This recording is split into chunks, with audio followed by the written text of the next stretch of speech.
যারা এইরকম ভাবে নামাজি বেনামাজি এরকম ভাবে কোরবানি দেবে, তাদের কোরবানি হবে না, হবে না, হবে না। তাদের খালি গোশত খাওয়া হবে। একজনের জন্য আরো বাকি 6 জনাও শেষ। 7 জন নামাজি 7 ব্যক্তি কোরবানি দেবে, 6 জন নামাজ পড়বে, একজন পড়ে না। ওই একজনের জন্য 7 জন কারে কোরবানি শেষ হয়ে গেল। তাহলে হুঁশিয়ার, সাবধান হয়ে যাই আমরা।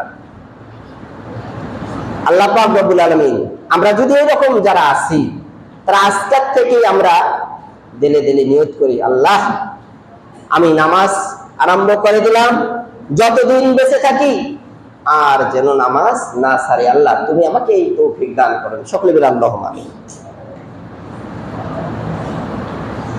আর আপনারা জানেন কোরবানির পশু কেমন, কিভাবে কিনতে হবে, কোন টাকা দিয়ে কিনতে হবে, আপনারা জানেন না? বলেন তো, জানেন না? কথা বলছেন না কেন? জানেন আপনারা। সুদের টাকা, ঘুষের টাকা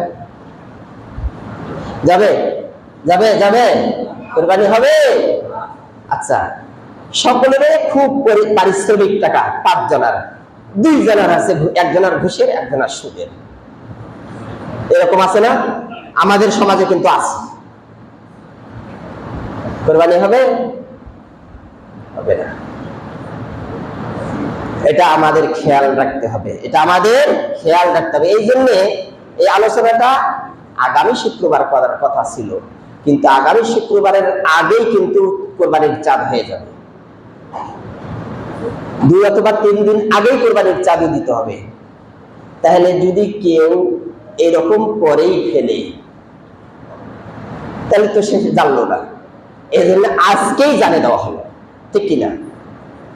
যাতে করে মানুষ সাবধান হয়ে যায়। মানুষ সাবধান যদি হয়, আল্লাহ যদি চাহে কিন্তু সে সাবধান হবে, আল্লাহ যদি না চাহে কিন্তু হবে না। তবে হ্যাঁ,